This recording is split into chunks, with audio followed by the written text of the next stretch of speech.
Section 4. You will hear a talk on a survey on improving the local hospital service. First, you have some time to look at questions 31 to 40.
Now, listen carefully and answer questions 31 to 40.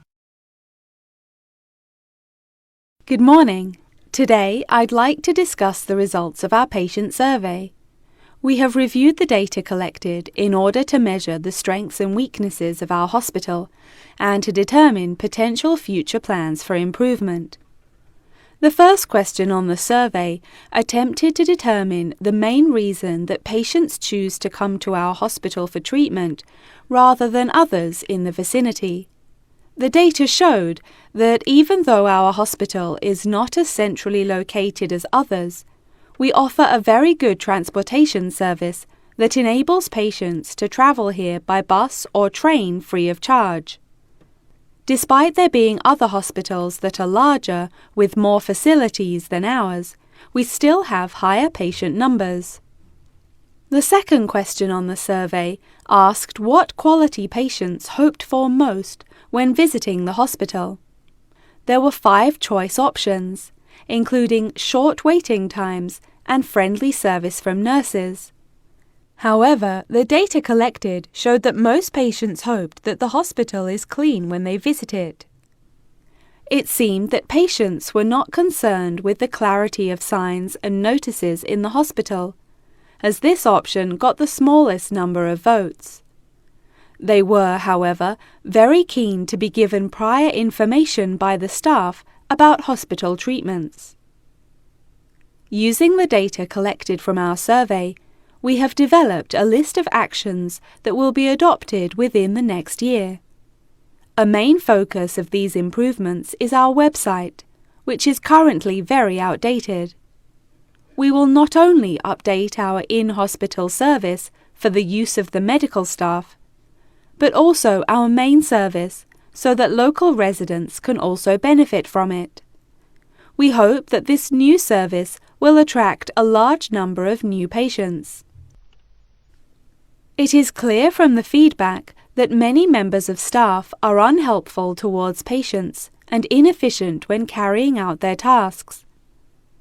We feel that some incentive is needed to boost motivation to perform better, and so we are implementing a system whereby staff will be awarded an extra bonus for their success. The member of staff who has received the most bonuses at the end of the year will be announced as Staff Member of the Year. We will continue to monitor progress on this issue through patient feedback forms, so that the opinions of our visitors will constantly be taken into consideration. Another issue that the survey has brought to light is the long delays experienced by visitors awaiting treatment, with some visitors reporting waiting times of up to 5 hours. This is unacceptable. We need to improve the effectiveness of communication between patients, doctors, and staff, so we have decided to implement a ticketing system. This means that patients are seen on a first-come, first-served basis and will never have to wait more than 2 hours to be seen by a doctor. The final topic that I want to cover in the lecture is the recommendations that we have put forward for future improvements to the hospital. Firstly, we intend to be the first hospital in the country to build a new unit for those suffering from sleep disturbance, which is a relatively common illness affecting up to 6% of the population. Whilst we are a hospital primarily treating patients with illnesses and injuries, we cannot ignore the significant income that those in need of plastic surgery could bring to the hospital. We will, therefore, also be proposing a new ward to give patients access to this increasingly popular treatment. After much discussion about the quality and suitability of our equipment, we have decided that it is advanced enough to cope with the treatments that we offer, and that our spending should be directed to other areas where it will have a more significant impact. We feel that more effective planning is needed to improve the efficiency of the forms of communication that patients have with us. Therefore, patients who have received treatment will receive an email link to a survey that they can fill out online. This will eradicate meaningless paperwork and will also enable us to digitally monitor the data collected. Now, if anyone has any questions. That is the end of section 4. You now have half a minute to check your answers.